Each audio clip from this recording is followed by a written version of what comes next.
All right. So thank you. So Agus and I have known each other for quite a while, and we both ended up working in the banking industry. So we're going to focus a lot of our attention on what's happened to the banking industry around, it's got a lot of names now: reliable AI, resilience, trustworthy AI, that type of thing that we both kind of evolved our careers into. But one of the things I want to start with our careers and our backgrounds a little bit. And so we both went to school together, but it was after our PhDs, we both went back to school to get a systems degree. But we actually also started as physics. So my first question to Agus is, how does this background of physics and mathematics and systems ended up drawing our career into what ended up as data science? I mean, there wasn't data science at the time, but yeah. This is, for me, is what a time to be alive. When I got my PhD 30 years ago, then I will talk about that a little bit, I was doing something that probably called data science. So my engineering degree was is in signal processing, control. I did a lot of pattern recognition. I had a PhD in what we call today as deep neural network, do autoencoder and all of those stuff. So I learned statistics from engineering. I learned all of those from engineering school. I don't have any degree in statistics. So when I got my degree at that time in machine learning, it's no job as machine learning engineer, no job as data scientist. So I have to end up designing real machine. I worked for Ford Motor Company designing car engine, right, Doc? Designing car engine and designing real machine, not machine learning. So for me, is what time to be alive. Now, in terms of education in physics and engineering and all those things, what really interesting is all about defining problem, not only problem solving. And I think this is something that I would like to share with you, the experience of the last 20 years. I managed data science team, managed quant, we call it in banks, people that do modeling, 3 different banks, large bank, both in the US and in UK. The main important thing is problem formulation, not even problem solving. Problem formulation. Formulating problem. Now today, when we live in AI era, like large language model, problem solution AI can help. So the importance become a lot more important to do problem formulation. And that's what we learn from physics and engineering. Physics. I always said what physics did for me was taught me how to solve a problem, how to structure it, how to say, okay, I have this information, I don't have this other information, so maybe I'm going to make an assumption, right? And be able to actually structure it to then go figure out how to solve it. And so to me, physics provided a wonderful background that you were an industrial engineer, I was a material scientist, right? We both ended up in data science. But let me take the next leap in that. So as we structured problems, we ended up in banking. Right? It's kind of an odd career choice, but the banks actually have lots and lots of data, as many of you know. They've had problems over the years. They've hired people like Agus and I to help solve that problem. But I want to go back to 2006, 7, and 8, right? So what happened, right, in 6, 7, and 8 from your viewpoint, right? And then what was the result of that? And I'm going to talk about SR 11.7, but before that, the banks were making lots of money, but there was a crisis. And I tend to think of it as the financial crisis. I don't think of it as a Great Recession because I lived through the financial crisis or the Great Recession inside of a bank, inside of enterprise credit risk, where you were also in the banks at that time. But talk about what happened then and what are the results and the lessons learned out of this crisis? So before I spoke about that, because this gave you a little bit background, it's probably an industry where the most use of data science, because even money is not real money in bank, is bits, it's information. So all information from anything. So when talking about application of model building, data analysis. It's probably very unique industry that have very, very rich information.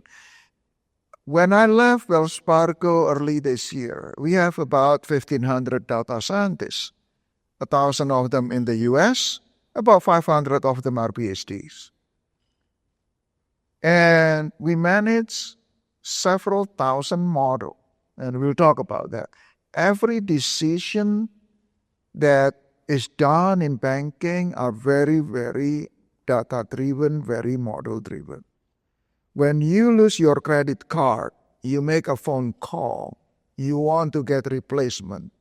Your call is listened by model. On the other side, it has model that will say whether your call is fraudulent or not. So it's very simple as that.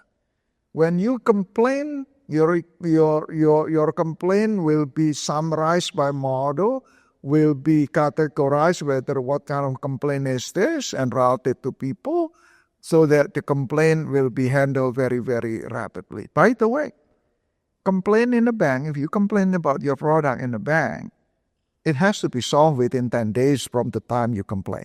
It's the only industry that have that reputation.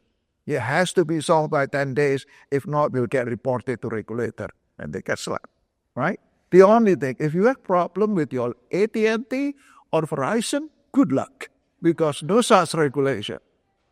Okay? So that's why everything is very model, including, this is the 2006, 2007, 2008. Every year, twice a year, we have to do, and the big one is once a year, we have to do stress testing. Bank has to be stressed. Everything, every aspect of the bank.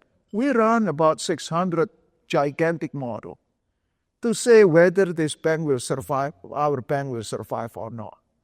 And that's outcome of the 2000, 2007, 2008 crisis, because the crisis was blamed on model. So we are accustomed to, and when we talk about so that's the starting point of thinking about every model can have problem, and we have to manage it. And in financial industry have very, very high stake. Yeah, so let's talk a little bit about the regulatory environment in banking. We are a heavily regulated industry, as you may know. The Federal Reserve, the OCC, the CFPB, the FDIC, you name it. It's just lots of people that are actually regulating the different banks. And out of this banks, because in 2008, they blamed a lot on the models. And as we were sitting in there in 2008 and discussing, one of the questions was, where are the models and what are they being used for, right? And so one of the things that the Federal Reserve actually came up with is something, they give guidance, right? And you have to follow this guidance. But it's called, in the industry, it's called SR 11.7. 20 years later, so 11, SR 11, 11 means 2011, and it's the seventh thing of 2011. It's kind of the banking industry name for it. But that ended up going into the NIST guidelines, right? And so for those of you who are thinking about all the different guidelines and Biden's AI, guidelines and policies that the executive order came out with, the NIST guidelines, a lot of those are actually based on things that came out in 2011. And so the banking industry has had now 13 years to go through and understand how to actually implement this in person. So I want to ask you a little bit about SR 11.7 and what are the guiding principles underneath which we need to know and manage the risk of models inside of a corporation. Yeah.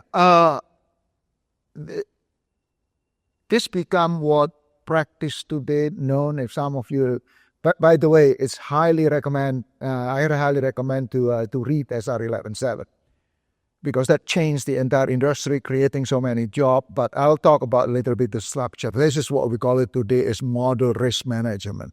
So banking industry has practiced what we call it model risk management. So nowadays with AI, people talk about responsible AI, trustworthy AI, how to govern AI and all of this. I said, just learn from 13 years practice of model risk management. That is a proven practice. Let me say about what that one is and give the idea, the scope. Every model in bank has to be known, has to be recorded in a, what we call it, model inventory in the system. Every model we know, the status of that model, and everything. And by the way, every model has to go what we call it model validation. Let me tell you something on this. I spoke about 1,500 people that I used to oversee. For every 3 people that do model development, it has to have 1 person that do model validation that report to completely different people, independent. The job of model validator is to trash model, to hack model, to show how bad the model is. And model developer has to document it, document every single detail in the model, reasoning, and test all of those into a document that you can throw it over the wall. Somebody else can pick it up and replicate that independently and test it. That's the model validation job. So when we are talk about a stress testing that we have to exercise every year, 600 model, we have to send all the document to our regulator. We send close to 200,000 pages of model documentation. So half of that is model development, the other one is model validation. But the model validation job is to trash model, to show how bad, and write issue, and that issue will be in the system and track has to be solved. And then model, when in production, has to be monitored. We know the performance of the model all the time. And track it with all the metrics to know and what's the weakness in all of those. So why is this important? Because of the banking has all the very interconnected institution. If you have problem in one bank, other bank will have problem, the other bank will have problem because the money flow between banks. So it's the industry that where you have problem with model, it can be very catastrophic for the rest for the economic of the nation. That's why it's very, very regulated. So let me say one more thing on this. We have saying on this. During the COVID things, and we have a saying in our field. During COVID period, if you recall, our house price going up very, very rapidly, and company Zillow, everybody knows Zillow, right?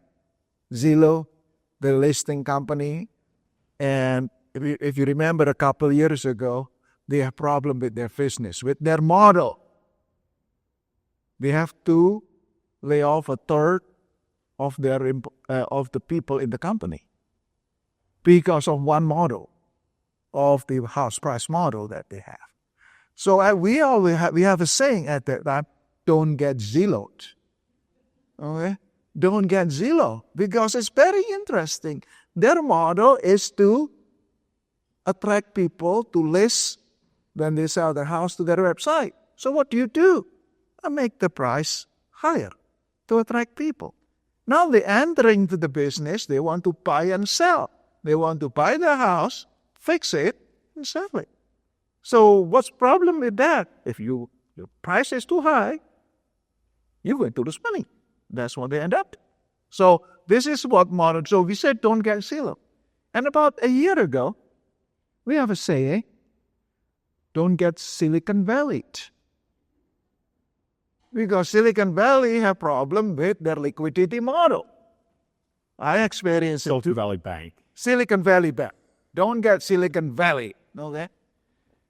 And then about probably a year ago, when Google released their first Gemini model, and then people start using it and asking to generate founding father and all of those things.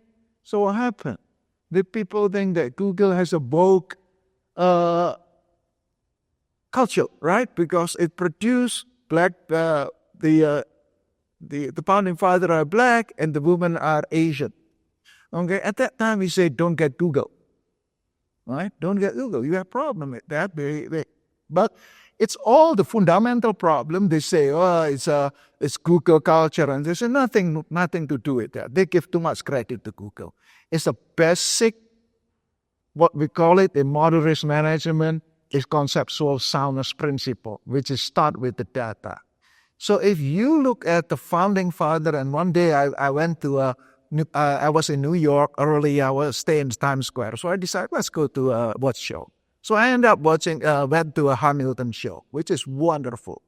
If you watch Hamilton, Thomas Jefferson is black, right? Hamilton is black.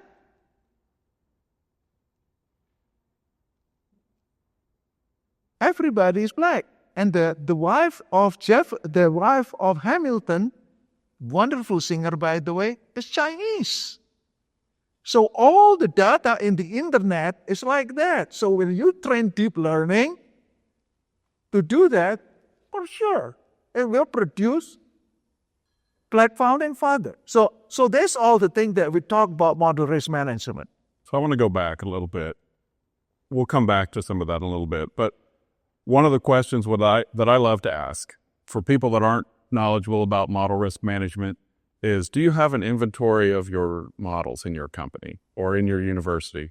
If you want to freak people out a little bit, go ask your CIO at your university, do you know where AI is being used in your university? They will have no idea, right? Ask your hospital, by the way. Ask your hospital that way too, right? We had a talk on sepsis. Is that sepsis model being used? Is that sepsis model being trained for emergency room and then being used in the surgery room, right? Because there's probably a difference in the accuracy and the productivity. And so it's not only do you have a model, it is what was it trained for and is it being used for that purpose? And that gets down into the conceptual soundness. But there is also another part that just freaks me out because I had this situation in one of the companies, well, it was one of the banks I worked for. It was a joint venture, so they hadn't had much governance. We went and did an inventory of models, and we found our credit model. This was in 2014, 2015. We found our credit model was being built off of a 1998 FICO score model, right? And so it hadn't been updated in almost 16, 17 years, and it was basically a random model generator. So people's credit scores were being decided off of a random number generator because it had been sold and was so out of date. And so the other thing that after you've developed the conceptual soundness is about ongoing monitoring, right? And so can you talk a little bit about the ongoing monitoring and what the importance of that is? And then how do you decide? Because the tech companies are like, I'm going to put a model out. I'm just going to retrain it over and over and over and over again. So there's some issues with that, but go ahead. So maybe I will remind people also a little bit on this, step back a little bit. The late George Sport have very famous quote, right? All models are wrong, some are useful, right? That's what George Sport said. I would say in this field, because I experience it, including I have experience of $30 billion calculation wrong, okay? And that's Silicon Valley Bank bankrupt. Wells Fargo just blinked, okay? So 30 billion would be. But what I said is not only all models are wrong, some are useful. When they are wrong, they create harm. Bank's model, when they are wrong, they don't kill people. Hospital model and health insurance company model, when they are wrong, they kill people because they decline treatment, sending go home outpatient instead of staying in the hospital. So their model, when they're wrong, they kill people. The social justice model, when they're wrong, they send people to jail. So that's, but banks also have to deal with that too. When we decline loan, make sure there's no discrimination. So that's all kind of thing that we have to deal with. Now, I want to talk about conceptual soundness and outcome analysis. And the three things that the foundation of model risk management. One is conceptual soundness. Two is outcome analysis. Three is ongoing monitoring. And I'm going to say this one because this is one of big problem in the way we teach students in the classroom. When we talk about conceptual soundness, we talk about data. It's data quality, and data suitability. And in the time of LLM, large language model, that principle is gone out of the window. So they have sucked in all the data from the internet, and the worst of humanity is in the internet. So no wonder all of this problem, right? Because they throw away they ignore the first principle of data quality and suitability. The second principle on that is input, design, and control. We control what input, what variable, what selected, and the range, and all of those. Large language model, that's gone, because you can prompt it anything you want. The third principle in conceptual soundness is model interpretability and explainability. That's gone in the LLM as well. And then the fourth principle that we do in conceptual soundness is benchmark it, compare it with sound practice, and justify why you choose such and such a modeling approach. Those are the principles of conceptual soundness that's out of the window in the LLM day. So we have to deal with that. Outcome analysis, and this is something that have problem with the way university teach. We teach students to build model and then measure the performance. Measuring performance, particularly machine learning or AI model, this is very complicated, and we measure it with one thing: R square, mean square error, AUC, and all of those things. When I design my car, my engine, I don't test it in a laboratory. I test it in a very hot temperature, Death Valley, California. I test it in humid temperature in summer in Miami. I test it in high altitude in Telluride, Colorado. I test it in cold dead winter in Bemidji, Minnesota. You test your model you test your product to fail. You know how this thing going to fail. Do we teach that in the classroom? No. When we deploying model, we deploying system and complicated system. So we need to think about the issue of robustness. Is the model robust? Overly sensitive to small changes, choice. In 2016, Elon Musk said we're going to have self-driving car in 2019. Until now, we don't have self-driving car. So the model is very sensitive to input noise, robustness. And machine learning is very notorious. If you perturb your test, change a little bit, crumble. So that's robustness. The issue of reliability. How do you know the uncertainty of the outcome and in what condition is more uncertain? Because that will fail. And then the issue of resiliency, which related to because when we use the model, the usage can change. Customer, economic environment, and all those things change. Is your model still good? And this is what's interesting with the foundation of data science. We build model with IID assumption. Independent, identically distributing. That's the basic science, the foundation of data science, foundation of statistics. Real world, when we do predictive model, no such thing. Because when you have model, you deploy it in real world, it's completely different thing. Noise can be different, input noise can be different, it can shift, so all of those things. So we built model with the wrong foundation. And we never test it. So this is part of it, what is the model risk management, to test all of this, test to fail. We're not testing for normality assumption. Normality assumption will never break the model catastrophically. So we're testing the wrong thing.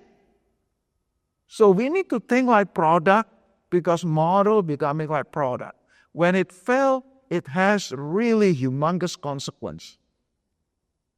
In banking, is financial reputation, making a discrimination, and all of those things. So we need to think about testing model to fail. So let me ask you a little bit about that, because what did you do to solve this, right? You not only understood the robustness, resiliency, and reliability. I can't ever remember the third one. Anyway, all three of those, right, are very important. And we brought it out of an engineering concept of, designing vehicles, but you brought that now to data science and model risk to understand where the models are weak. And it's through this PyML, and it's open source. And so you can test your models, not just the kind of general overall accuracy, but where in this, I think of it as a state space, where in the state space that you've trained this model on, is it actually weak and where is it strong? And so can you talk a little bit about how you're trying to solve this problem? One thing is probably we'll talk about machine learning a little bit first, because I remember in the conceptual soundness, we need to make the model interpretable and explainable. So today people call it XAI, explainable AI. It's a lot of snake oil and XAI, by the way. So we have a black box, we try to explain it because this model is too complicated. Well, you cannot do that for high-risk application. Your model has to be inherently interpretable.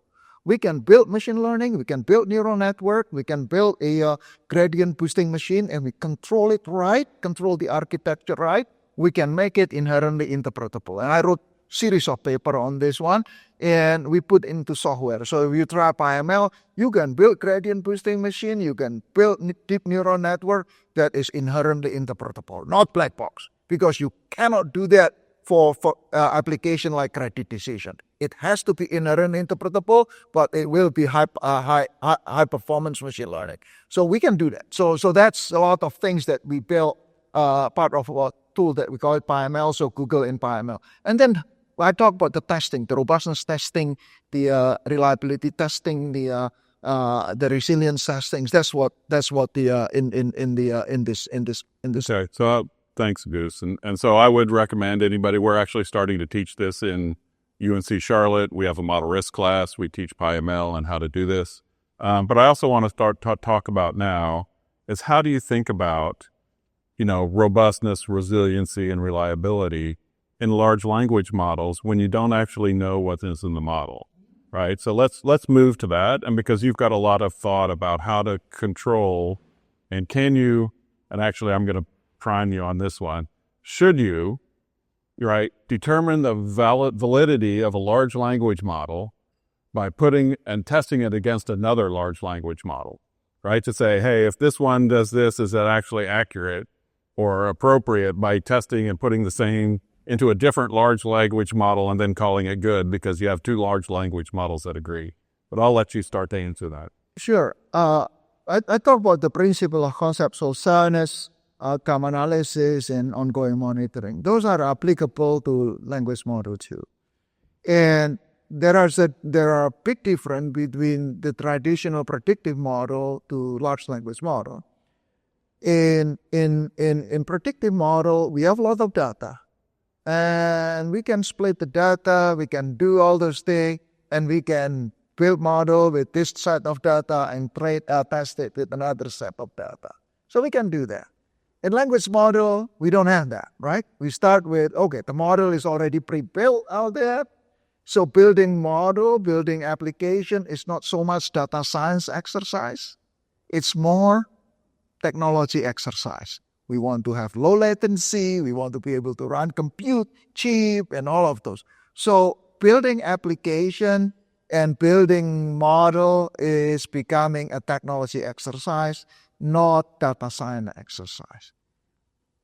But testing the model is really full-blown data science exercise. This is what I'm going to talk about.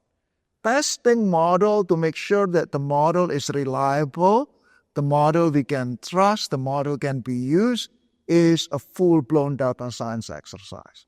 First is we have to come up with the testing data. We have the test coming with testing data. Coming up with testing data to test it comprehensively is challenging. If you want to test ChatGPT, it's impossible.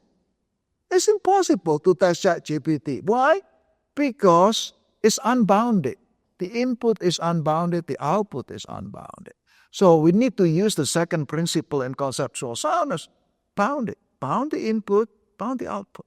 And this is what today people use a retrieval augmented generation.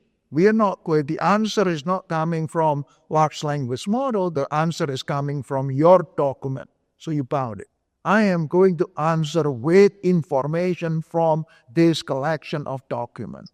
And the input has to be bounded too. It cannot ask any question that unrelated. So that's input design control. How do we do it? So now we have bound it. So we bound it. If we bound it, any of this LLM is just representation, dense vector representation in high-dimensional space.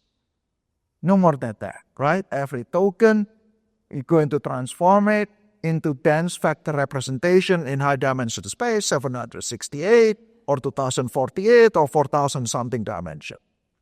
So once you do that, now we say, okay, I have very high-dimensional space, and these are the document, each component in the document becoming data point.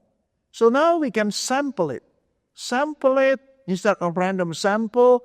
We're going to apply stratified sample so that we can test every topic in that document. By the way, topic analysis and that is basically is clustering.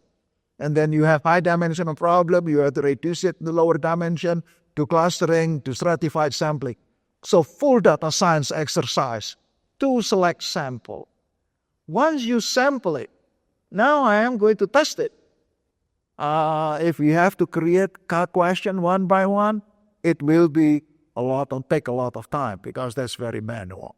So either people say, I'm not going to test it comprehensively, which most of people like that, probably 95% of the application of LLM today is not very thoroughly tested. So when we have sample now, how can we generate question automatically and we can evaluate automatically? Because when we ask people to do manual labeling, it's super expensive. And if because expensive, we only test a few, we don't have coverage. So this is a completely data science problem to deal with the testing. So yes, the answer is yes, we can do it. We can apply design testing. We can design evaluation system, even metrics. How is this hallucinate or not hallucinate? Well, you can do as human being to do that, but that will take a lot of time. So that's why you don't test it thoroughly. Or you can do algorithmic evaluation using very, very sound testing techniques. Is the answer is grounded? Is the answer is relevant? Do we get this information? So all those testing, all the measurement system that you can design, that can be very algorithmic, like the way you calculate MSC or AUC and all of those things. So the answer is can you define what groundedness is for the crowd? Groundedness is the opposite of hallucination. I remember I talked about the application of people today use what we call it RAG system. So the answer is really, if you ask question, it's going to retrieve document in the database where the answer is from that. That's what we call it as context. No, this is the context. Then you send it to large language model, summarize this context to give answer that's coherent based on this spec. So when you ask language model to summarize given this context, language models still hallucinate even after you give context, let alone if you just ask question without any context. It will go all over the place. So you get context, it still hallucinate. So now we need to check, is the output grounded to the context? Is there anything made up in the output compared to the context? That's the measure of groundedness. And that is a statistical measure that we can develop to do that so that we can evaluate it. So then you get the distribution for every topic to see how the answer in terms of groundedness. The opposite of groundedness is hallucination. So you can do it in statistical measure. But statistical measure is just statistical measure. We need to have a human in the loop. You need now, I'm going to sample it, small sample. Let me do human labeling, small sample. Then we can calibrate between machine evaluation and human evaluation. So we do calibration between machine and human evaluation so that we have measure that is trustworthy. It's transparent because we know the statistical measure and calibrated to human evaluation. Because remember, if we tested 10,000 sample, we can't. Manual labeling of 1,000 is very expensive. But if I just say, okay, let's randomly select 200, and then I'm going to calibrate, so this is sampling problem, it's data science problem, So you can have machine that's reliable. Now with this measurement, you can say for every answer that the LLM has, you can give hallucination score, you can give groundedness score, whether you believe or you trust this information or not. So language model, despite all the problem, if we use it right, if we know how to do it, this is incredible guessing machine. Incredible guessing machine. I don't know if I would say that their coding capability, we always in data science teach so big, student to code. Well, that's obsolete now, because if you use Anthropic Claude, it's very, very good in coding. It's write better Python code than me. So that's supposed to be good. What's that? That's supposed to be good. That's a good measure of Python code expertise. Better than me? Better than you. That's a good measure. I have coded for 30 years, sir. I know. I'm just... No, I mean, but anyway, but the point is I'm trying to do is we need to teach students very, very differently, right? We need to teach students very differently. They need to know how to use language model. They need to know what's the boundary and which is wrong and how to deal with it. So, but they can also control it. So this is where I think the application of data science is really how to test and how to control language model. Because building language model, we're not going to build language model. Leave it to because it's very expensive to build language model. We're going to use it, but to be able to apply it correctly, to test it, to put the right boundary, and all of those things are completely data science problem. Don't leave it to just... Because if you leave it to somebody, I know I'm going to insult people here. I insult the statistician before with the IID assumption. Let me insult the computer scientist now. Because if you leave it to the computer scientists, they're going to say, well, to judge the accuracy of language model, just ask under language model. Usually LLM is a judge, right? I think it's complete BS, in my opinion. How do you trust this to the other side? So this is where the data science is very, very critical, very important, the role of data science, to really have evaluation and approach that really is out. So I want to leave with one thing, and it comes back to one of the things we've discussed in the past, and that's really around where are these large language models with the controls you're talking about evolving towards. So coding, you're saying coding is good, mostly because we have a lot of controls in the test environment. You do use user controls, you do system testing, you do all these different tests to be able to say the software is good before releasing it, right? You've also got, drafting of emails or other things that this could do. You also have customer-facing items, right? So where in this cycle of fully controlled with lots of testing over it to let the large language models go and interface with your clients together, and how would academics need to work with this to be able to enable it to go up the food chain, if that's what you want to call it? Yeah. Before that. One of the things Doug mentioned that at UNCC, we teach model validation class, a full semester graduate course in model testing and model validation. That's a semester-long class that we teach because try to really make sure now we deploy model for high-risk application that we have to be tested thoroughly. So in financial institution, in banking in particular, large language model will be tested thoroughly. We have model validator that their job is really to hack model, to test model. We know the weakness. Because if we know the weakness and we know how to control it, we're going to use it. The problem is if the unknown, you don't know the problem that you have and you don't know how to control it, then it's going to be disaster, right? A lot of disaster happen. But if you know how to control it, you can deploy it with confidence. So I think that's the main thing. I talk about testing for hallucination, testing for completeness, let's say giving. We use a lot of language model to do summarization, let's say. And I think there is a big news a couple of days ago that the language model that the doctor used made things up. Okay? Writing things that the patient didn't say anything. So hallucination. The opposite of that is completeness. So how about if you left out something in your summary? So that's testing for completeness, testing for hallucination, and testing for toxicity. So it's not going to be rude. It's not going to be all those things. So let me say it this way. If if Wells Fargo employee sent a rude email to response to their customer, right? It will be in the news.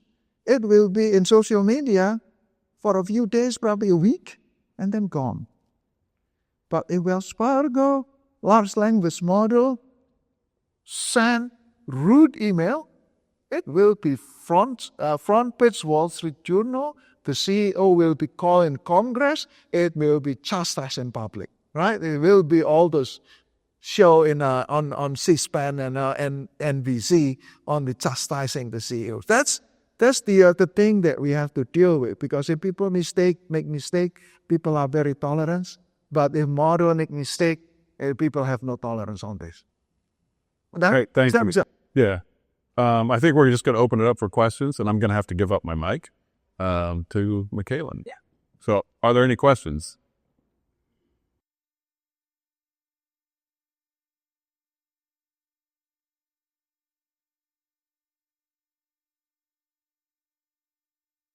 Thank you so much. That was really very helpful to know about what are the different things we should be thinking about. One question that always is on my mind is that AI application has a lot of contextual variation. So, we cannot say risk model 1 is applicable in, say, scenario Y and so forth, which makes, variance or creating tools around it not something that's kind of like a universal approach, like a one-size-fits-all approach. But what should we do about this? How do we, tap into the risk variation, contextual kind of differences? Let me say this one, because this is a very, very important thing. No such thing as universal model. In banking, and this is what I think that's something that's very important on this. We test and we approve model for specific use, very specific, well-defined. Outside of this cannot be used. And the answer, the input, and the output is also very bounded, very controlled. Very important. If you want to use it for something else, it will go through validation process again. For every single use. Let's say I'm building reg system to do question and answer for deposit product. Now I am going to use it for credit card product. It will be tested again. So I think the usage need to be bounded so that we can test it.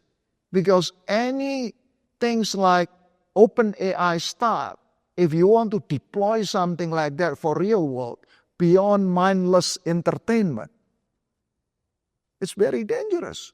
That's why you see no bank deploying chatbot freely like that. That bank chatbot is very controlled. Bank chatbot is a lookup table. You have any question, whatever you write, it's going to map to one of the 1,000 questions that they know and already know exactly the answer. Yeah? It's because it's mapped. It's not openly. So open things like that. Yeah, if I want to use it to create background for my PowerPoint when it's wrong, it's no harm. That's okay. But when you really can the model can misinform and all of those things, you have to really control it. So it has to be very, very bounded, very specific. It has to be tested. Everything has to be tested. This is why a company like Wells Fargo have 1,500 people. Okay, go ahead. Hello, I'm Simon, Dark College Hunger Research Data Scientist there. Thank you so much for the talk. It was super interesting. But I do want to point out a little bit of a contradiction that I think that I heard at what you said. Because you mentioned coding is obsolete. We have these great LLM systems. On the other hand, you also said we don't want to have technical systems validating other technical systems. One of the things that I hear people say is there are no junior developers needed because we have coding. And we will validate coding up through senior developers. So we can have senior developers, but that's not junior developers. So we close that. Yeah, that's a very, very interesting and very good point. I'm sure you use a lot of language model a lot, yeah? If you know how to use it, I do this every day too. I write paper, I write code and all of this since my retirement. I retired like early this year, now I can indulge myself to do this. what used to require a lot of people to do, now we need fewer people, but need to be very good people. It need to be really, really good, because if you're very good, you know how to control it, you know how to prompt it right, you know how to formulate problem, and ask very detailed, one step at a time. So what we need is not a lot of people, mediocre people, but what we need is very few, very good people who can use the tool. And this is very important as all of you in education system. Now, how you teach our student to be able to formulate problem, not solving problem anymore, formulate problem. And then how to get all of these tools as assistants to help you. And know, okay, this is wrong. When I used to write paper and things, I need a lot of graduate student helping me and try.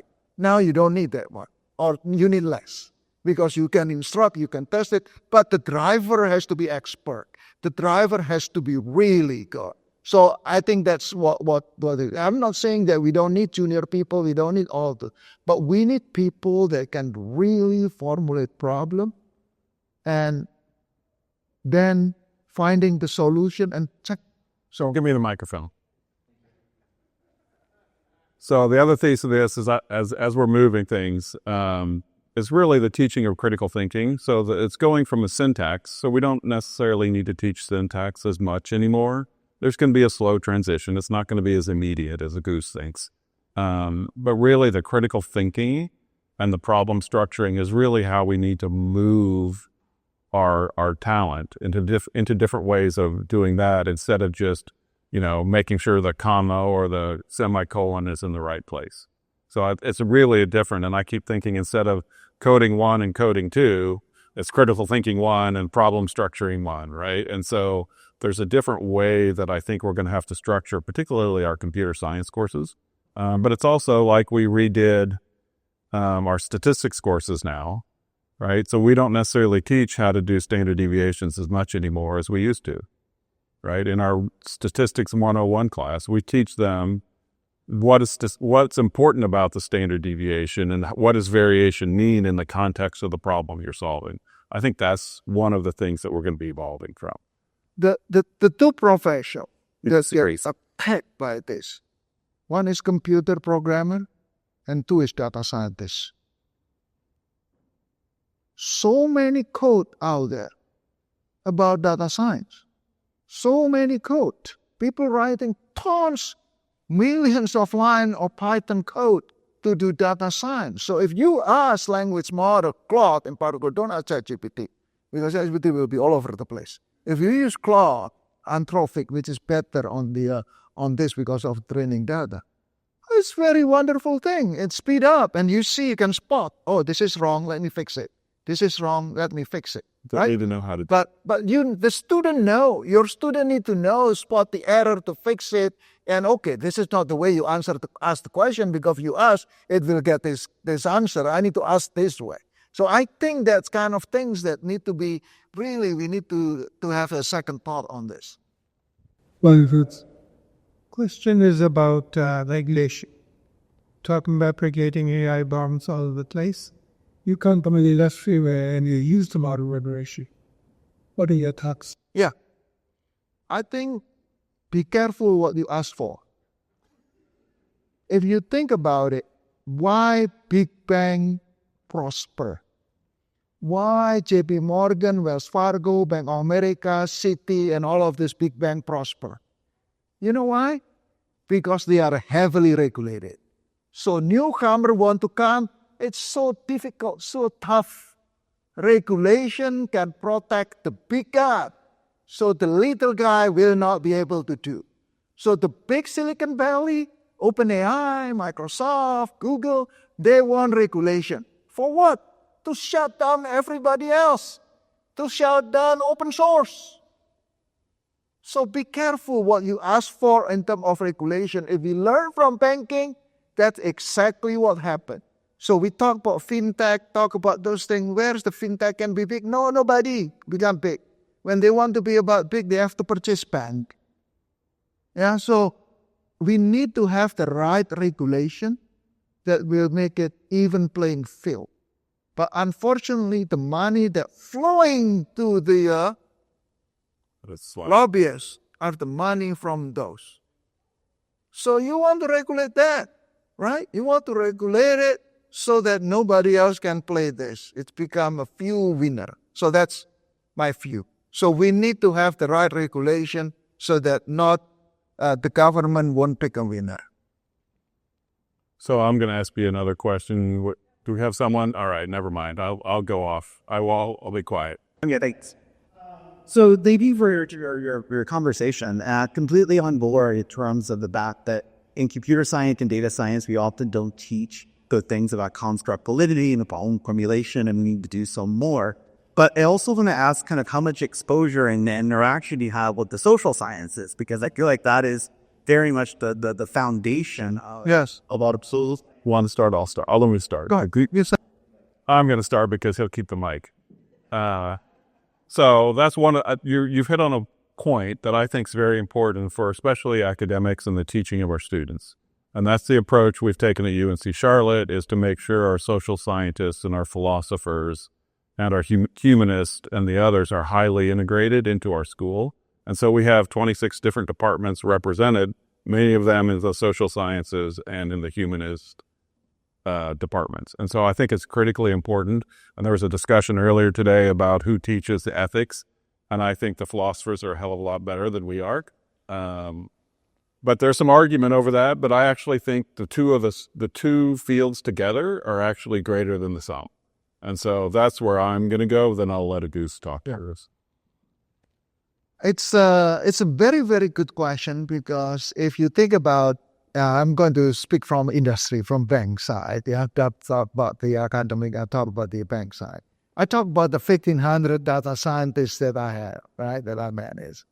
But the rest of the bank, people with philosophy degree, business degree, with English and all those things, the people that make your credit strategy are English major. So those are very common, right? It's in bank. So we don't look into what kind of things. So, but I think to be able to be very deliberate, to involve different view is very, very important, because if you leave it to data scientists and computer scientists, we're going to solve it with algorithms, right? We're not going to solve it with anything else.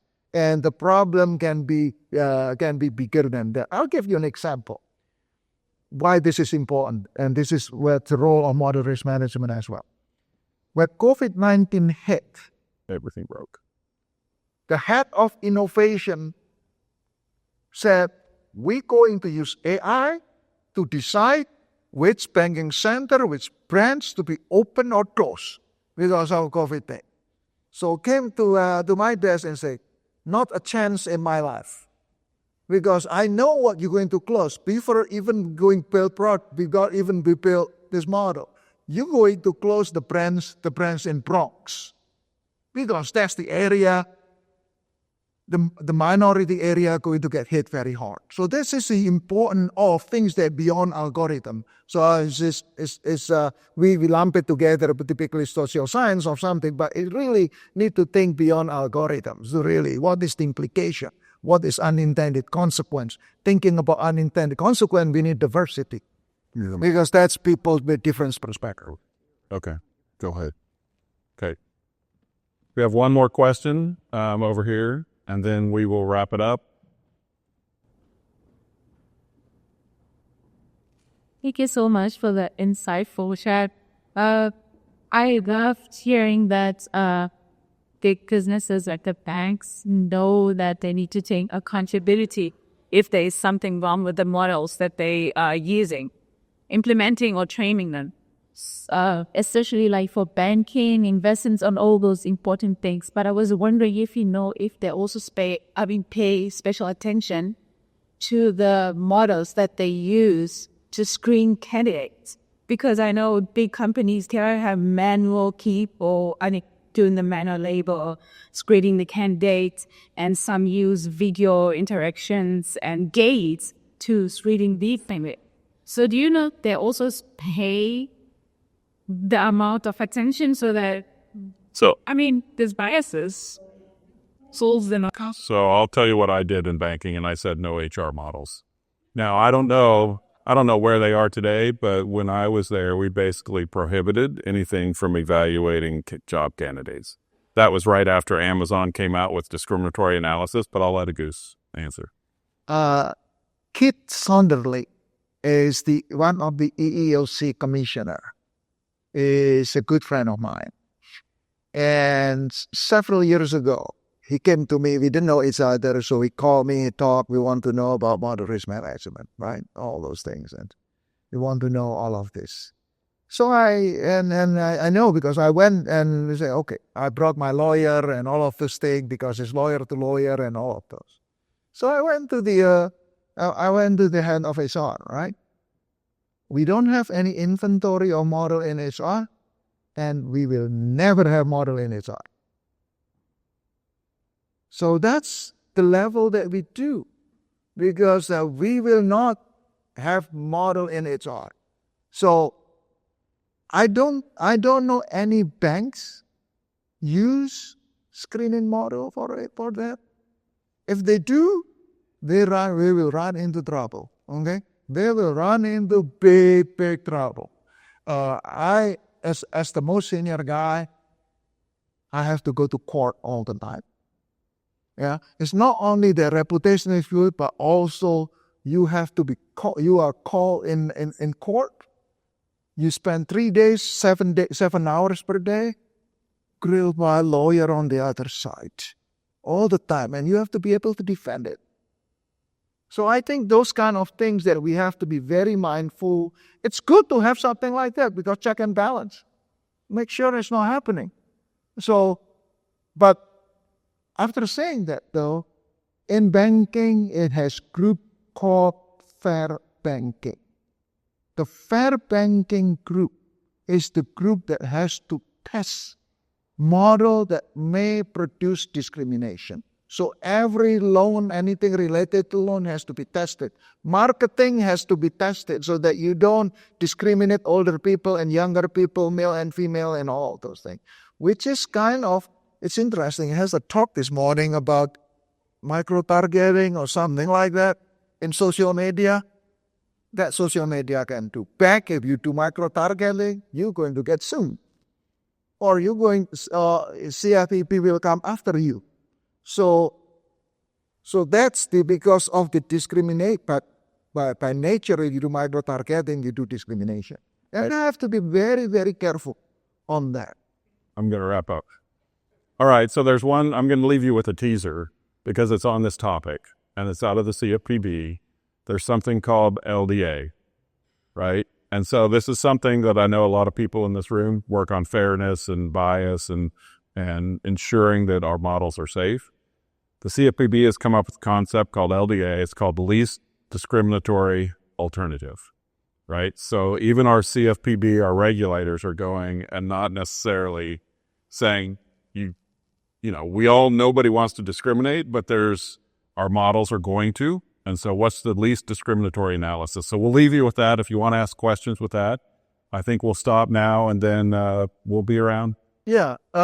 Speaking of that, and this is the answer on the social scientist, data scientist answer on this is the algorithmic side. So I just wrote with the faculty from UNCC a paper on how to do LDA using machine learning LDA, building machine learning model that less discriminatory. So that's as a data scientist, we formulate it as a mathematical problem and we solve it. But that missed the social science aspect. But anyway.